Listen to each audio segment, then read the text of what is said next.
Hello everyone, welcome back to the Fetch YouTube channel. We're here with Johan, who recently came top 16 in the OCE Online Regional. How did you feel? Oh yeah, pretty good, pretty good. I definitely don't play too many online, so being able to top in one is definitely a nice. Yeah, pretty Awesome. good. And we can see here that you played Shanks as your leader. What was the reasoning behind him? I did test quite a few decks, well, quite a few leaders for this set, and I didn't really find one that was quite consistent or enjoyable to really pilot besides Shanks. Hmm. I think like compared to OP09, OP10, Shanks is a lot more consistent. So yeah, really like Shanks for this set. Nice, awesome. Well, um, before let's get into the deck profile then. Yeah, for sure. Yeah, so for my deck profile, I'm running three of the 10 cost Shanks. Um, Oh, uh, interesting. this is actually the only three 10 costs I'm running. I know that some people run Roger or the Pop Shanks. The reason why is primarily just so I don't brick up. So I Mm. think yeah, three is like the sweet spot if you're running like the Uta Searcher, which I'm running four of, which I'll get to later. But Cool. I think if you're running four of these, you can go ahead and run just three, and I think that's just like perfectly fine. I think if you run four, I think if you don't run the Uta, you definitely have to run four. But then again, like if you brick up with them, it just feels really bad. So I think three is just a sweet spot for that. Cool. Next is Dragon. I'm running three copies of Dragon as well. So um, I think Dragon's a really, really key card in the deck, but I also don't want to break up with him. So I Mm. also find threes to be the sweet spot. So, I think that when I run three of any card, I expect to see one copy of it each game. So I definitely want to see one 10 cost, one Dragon. And same with Rayleigh here. It's like three is just like my magic number is three because of the fact that I expect to see one copy of it in each game. I don't like seeing Mm. too many, so that's where I've drawn the sweet spot. Yep, so it's just three, three, three. Um, yeah, I think for the mirror specifically, Dragon is also like the MVP card. Um, Okay. uh, I think if you miss Dragon on curve, I think like you are so far behind that it's like almost unrecoverable. It doesn't matter what other card you play in between. If you don't find the Dragon, I think it's just like Mm. really unrecoverable. Yeah. So at least for OP. Next, we've got pretty standard four copies of Beckman. Yep, playing him on curve super important. The fact that I will mention that I guess given the fact that I'm running Uta, it also makes it a lot more consistent for me to see Beckman. I did run into some games where like my opponent Shanks didn't hit Beckman on curve, Mm. and um, that basically just ruined their curve. And because I can keep my five cost bodies on board, they weren't able to recover from missing the Beckman. So I do really Gotcha. like the Uta Searcher in conjunction with these cards. Yeah, I've got three copies of Marco. I think Leia's there. Yeah, Marco. Super good into Blackbeard. I think he's just a really good all-round card. I think he's also really good at unbricking, your Red Hawks. Mm. Yeah, really solid card overall. I also like the fact that it makes your opponent think really hard about do I swing hard at it? Do I even bother popping it? I Gotcha. think it's just a very problematic card for my opponents. Yeah. Cool. We've got the new starter deck, 20, what is it, 21 Luffy's. I'm running four of them. Um, I think the card's just amazing. Hmm. Like being able to go 6/6 on five is just so much pressure, so much pressure. I think it's a four odd because I don't mind seeing it on five. I don't mind seeing it on seven. It's just a great card overall. Yeah. I will say that I don't like it too much on I don't like the idea of playing two on 10, but Hmm. I mean, it's there as a backup if you really just miss your top end, but it rarely happens. But Yeah. yeah, just worth noting. Yeah, that Luffy's kind of just changed the game for Red. Oh, 100%. I think this is going to be a red staple. Oh, well, I think there's a lot of red staples in this deck. Like, I think the Luffy, I think Beckman, I think, Rayleigh, I think those are all, like, permanent red staples Mm. from now until, power creep hits. So, yeah. Yeah, Uh, Another red staple, yeah, I yeah. think, moving forward. Sanji, the 3 drop. Um, yeah, this card's amazing. It's just like there's no other card on 3 that I actually want to add into my deck. I'd rather just jam 8 most times, but this card is definitely the exception. Um, Right. it's just amazing. Yeah, the fact that you can just set it up and then like it's a cut. It's because it allows you to draw one afterwards. Your hand size doesn't decrease, Mm. so you don't even feel bad playing it. Because like I feel like with like something like say um, a 2K body, Mm. you're compromising on that, right? You're like, oh, do I keep a 2K or do I Yeah, exactly.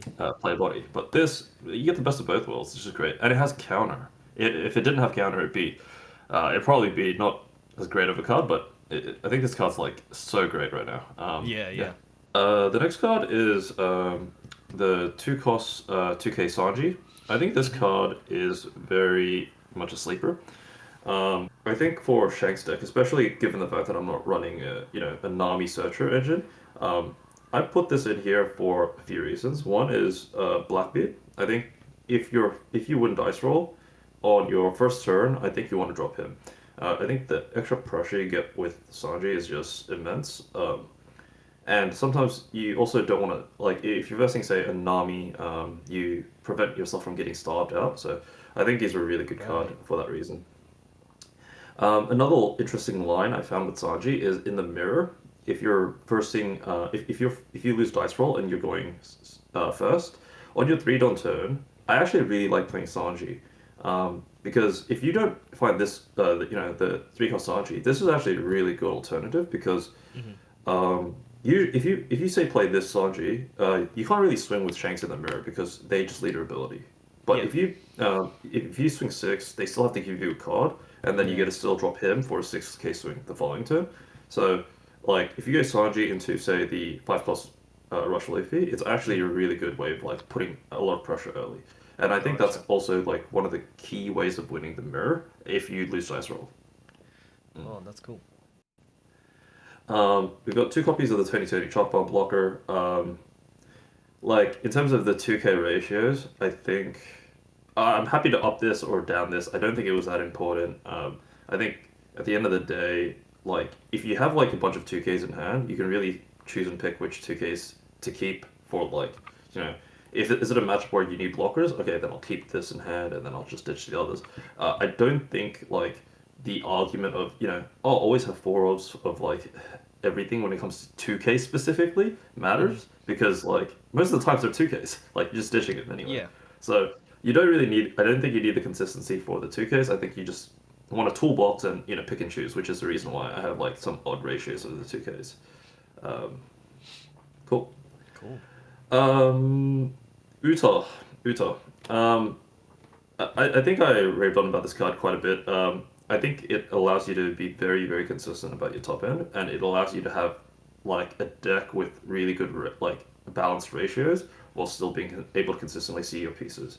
Mm. Um, that's the reason why I use Uta. I know that a lot of people don't like it given the fact that a lot of the earlier parts of the game are really Straw Hat focused, but I think being able to see Beckman, 10 cost Shanks, and also have them at like a good ratio where you can also balance it out with other cards is the reason why I think this card is so good in this deck. So Right. I will say I don't mind actually got sitting at 3. I could see a world where I just drop one if I really need more space, Hmm. but yeah, I ended up with 4, and yeah.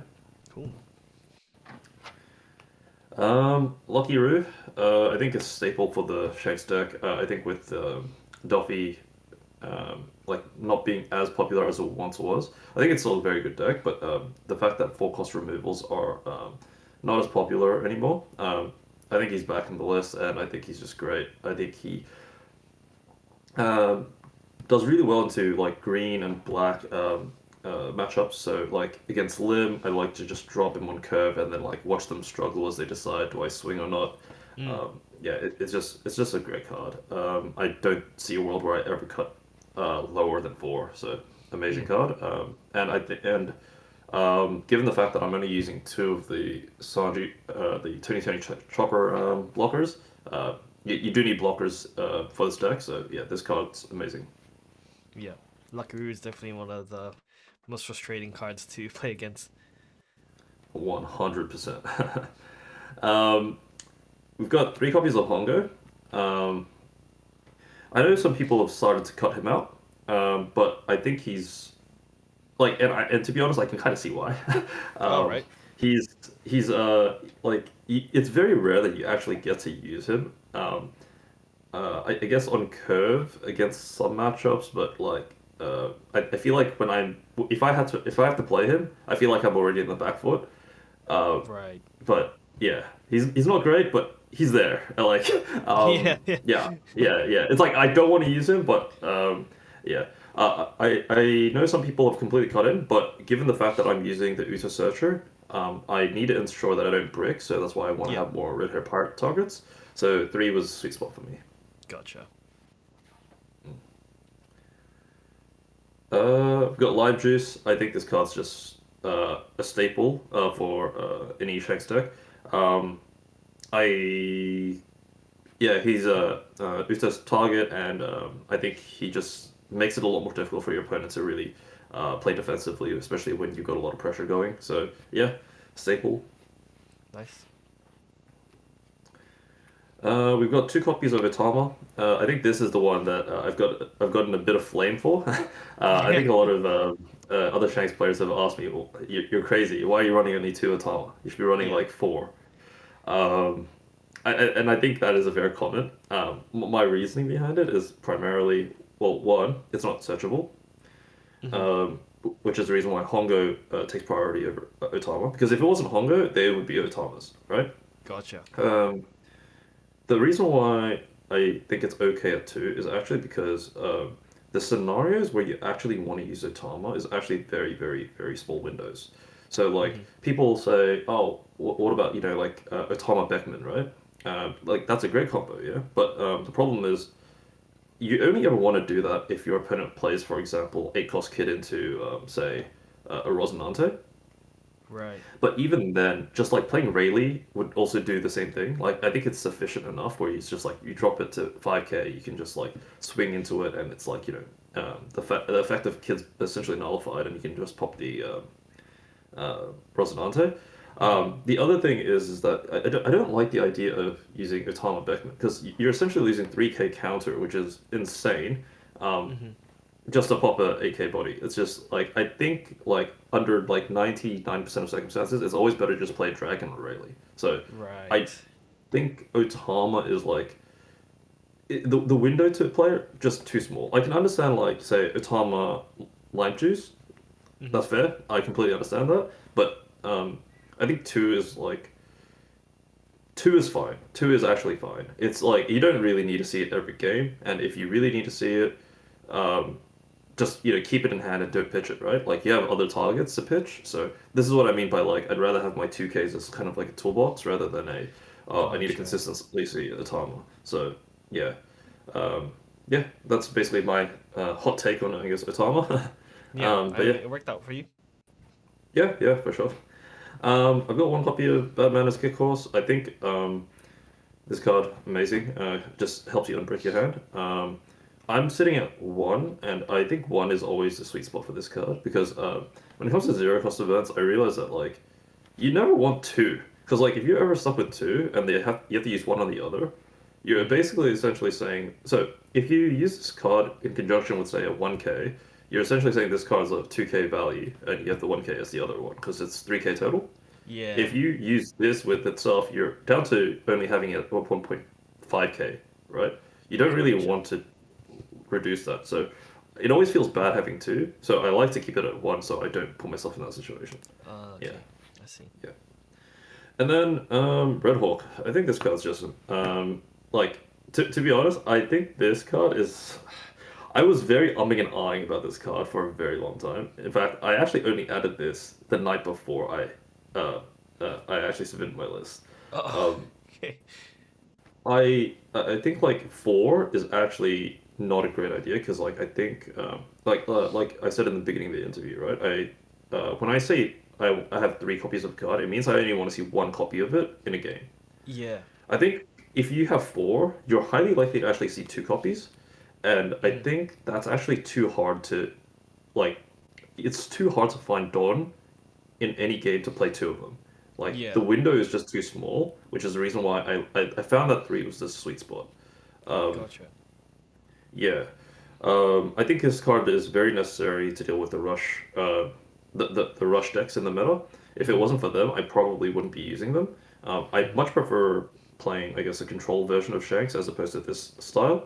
But given the fact that there's so much rush and then like the mirror matches where like people are just playing super rushy, I think like I couldn't play control variant of Shanks for this set, but and which is the reason why I ended up with this list, and that list requires Roadhog, unfortunately. So I think three is the sweet spot for that. But yeah, that's pretty much it.